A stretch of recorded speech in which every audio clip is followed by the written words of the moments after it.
Hello friends, welcome to my tutorial study by Diksha Singh. उम्मीद करती हूँ आप सभी स्वस्थ होंगे और अच्छे होंगे। तो फ्रेंड, आज की इस क्लास में जीके के प्रश्नों की चयन का जो अगला प्रश्न आपकी स्क्रीन पे दिखाई दे रहा है वह है आपसे पूछता, यंग इटली की स्थापना किसने की? यंग इटली की स्थापना किसने की? तो यंग इटली की स्थापना की अगर बात करें तो वो किया है आपके जोसेफ मेजीनी ने। जोसेफ मेजीनी ने। नेक्स्ट प्रश्न की तरफ बढ़ते हैं फ्रेंड। नेक्स्ट प्रश्न आपकी स्क्रीन पर है, वह आपसे पूछता है, गढ़वाली किस राज्य का लोक नृत्य है? गढ़वाली किस राज्य का लोक नृत्य है? तो आपका उत्तर यहाँ पे होता है उत्तराखंड। गढ़वाली किस राज्य का लोक नृत्य है? तो वह है आपका उत्तराखंड। अगला प्रश्न, सामान्य ज्ञान की क्लास का जो अगला प्रश्न आपकी स्क्रीन पर फ्रेंड वह है आपसे पूछता, उपभोक्ताओं के बेहतर संरक्षण के लिए उपभोक्ता संरक्षण अधिनियम किस वर्ष पारित किया गया? विशेष महत्वपूर्ण प्रश्न है। कभी कभी एग्जाम में आपसे इतना ही पूछता है, उपभोक्ता संरक्षण अधिनियम, इतना ही आप जानिए। उपभोक्ता संरक्षण अधिनियम किस वर्ष जो है पारित हुआ था? तो वह हुआ था आपका 1986 में। 1986 में। अगला प्रश्न आपकी स्क्रीन पर है, कालिदास किसके शासनकाल में राजकवि थे? कालिदास किसके शासनकाल में राजकवि थे? तो आपका उत्तर यहाँ पे होता है चंद्रगुप्त द्वितीय के। चंद्रगुप्त द्वितीय से चंद्रगुप्त विक्रमादित्य के नाम से भी जाना जाता है। अगला प्रश्न आपकी स्क्रीन पर है, एस बालचंद्रन किस वाद्य यंत्र से संबंधित है? एस बालचंद्रन किस वाद्य यंत्र से संबंधित है? तो आपका उत्तर यहाँ पे होता है वीणा।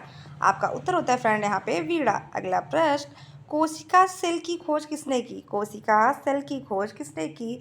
तो कोशिका सेल की खोज की अगर बात करें तो किया है आपके रॉबर्ट हुक ने।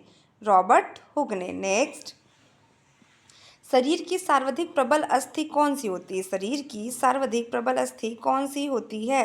तो वह होती है आपके जबड़े की हड्डी। जबड़े की हड्डी का से तात्पर्य आपके जो फेस के अंदर होता है, जो मुख के अंदर होता है, वही होती है आपके जबड़े की हड्डी।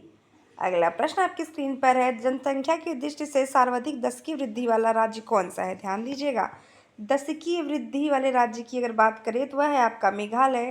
फ्रेंड्स, आप सभी से मैं रिक्वेस्ट करना चाहती हूँ, अगर आप मेरे चैनल पर नए हैं तो प्लीज़ मेरे वीडियो को लाइक, मेरे चैनल को सब्सक्राइब और साथ ही साथ मेरे वीडियो को शेयर करना कतई ना भूलें। तो सामान्य ज्ञान की इस क्लास में आपको जीके जीएस रिलेटेड बहुत इंपॉर्टेंट प्रश्नों को मिलता है, जो आपके सभी प्रतियोगी परीक्षाओं के लिए बहुत ही इंपॉर्टेंट है, इसलिए वीडियो को बिना स्किप की पूरा देखा करिए फ्रेंड्स। अगला प्रश्न आपकी स्क्रीन पर है, रेडियो कार्बन डेटिंग में किसका निर्धारण होता है? तो रेडियो कार्बन डेटिंग ये एक आयु काल को जानने का चक्र होता है और वो होता है जीवाश्मों की आयु का। जीवाश्मों की आयु को निर्धारण करने के लिए रेडियो कार्बन डेटिंग का प्रयोग किया जाता है। अगला प्रश्न आपकी स्क्रीन पर है फ्रेंड्स, पुष्यभूति वंश किस शासक ने गुर्जरों को पराजित किया? पुष्यभूति वंश के किस शासक ने गुर्जरों को पराजित किया था? वह है आपका हर्षवर्धन। नेक्स्ट आपसे पूछता है, नेक्स्ट प्रश्न जो आपकी स्क्रीन पे फ्रेंड्स दिखाई दे रहा है वह है आपसे पूछता है, संघ सूची, राज्य सूची, समवर्ती सूची का उल्लेख संविधान के किस अनुच्छेद में है? संघ सूची, राज्य सूची और समवर्ती सूची। तो पहले आप इसका मतलब जाने, संघ सूची का तात्पर्य होता है आपके केंद्र सरकार से। संघ सूची का तात्पर्य होता है आपके केंद्र सरकार से। राज्य सूची का मतलब होता है प्रत्येक राज्य की अपनी सूची, जिसमें उनके कार्य क्षेत्रों का निर्धारण किया जाता है। और समवर्ती सूची एक ऐसी सूची है जिसके अंदर राज्य और केंद्र दोनों मिलकर कार्य करते हैं। तो संघ सूची, राज्य सूची और समवर्ती सूची का उल्लेख संविधान के किस अनुच्छेद में? तो वह है आपके 7वें अनुच्छेद में। अगला प्रश्न आपकी स्क्रीन पर है, टेप रिकॉर्डर का आविष्कार किसने किया था? तो टेप रिकॉर्डर के आविष्कार की अगर बात करें वह किया है आपके पाउल शेन ने। पाउल शेन ने। अगला प्रश्न आपकी स्क्रीन पर है फ्रेंड, ब्रह्मण्यम भारती किस भाषा के लेखक थे? सुब्रमण्यम भारती किस भाषा के लेखक थे? तो वह थे आपके तमिल के। अगला प्रश्न आपकी स्क्रीन पर है फ्रेंड, शरीर की सभी कार्यों का नियंत्रण कौन सा अंग करता है? तो शरीर के सभी भागों या सभी कार्यों के नियंत्रण की अगर बात करें तो वह करता है आपका मस्तिष्क। अगला प्रश्न आपकी स्क्रीन पर है, किस वायसराय को स्थानीय स्वशासन का जनक कहा जाता है? किस वायसराय को स्थानीय स्वशासन का जनक कहा जाता है? आपका उत्तर यहाँ पे होता है लॉर्ड रिपिन को। लॉर्ड रिपिन को। तो आज के सेशन में फ्रेंड्स बस इतना ही। India and Pakistan and war and piece.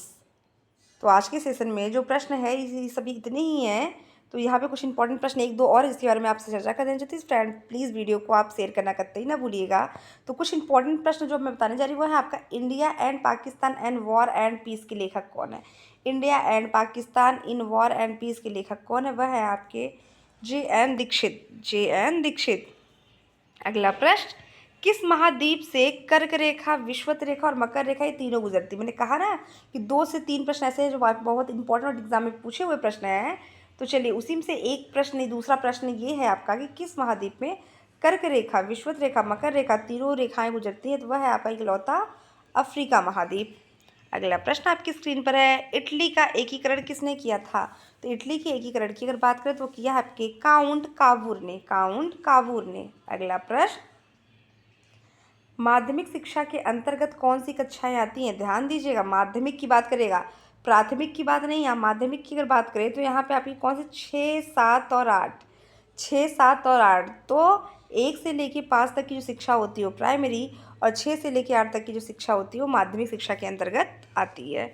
अगला प्रश्न आपकी स्क्रीन पर है, किस वायसराय ने सिविल सेवा परीक्षा में प्रवेश की आयु 19 से बढ़ाकर, एक मिनट इसको थोड़ा सा छोटा कर देती हूँ, तो किस वायसराय ने सिविल परीक्षाओं में प्रवेश किया 19 से बढ़ाकर 21 वर्ष कर दी थी? तो वह था आपके लॉर्ड रिपन ने। तो आज के सेशन में बस इतना ही, मिलते हैं आपसे नेक्स्ट क्लास में, तब तक के लिए धन्यवाद।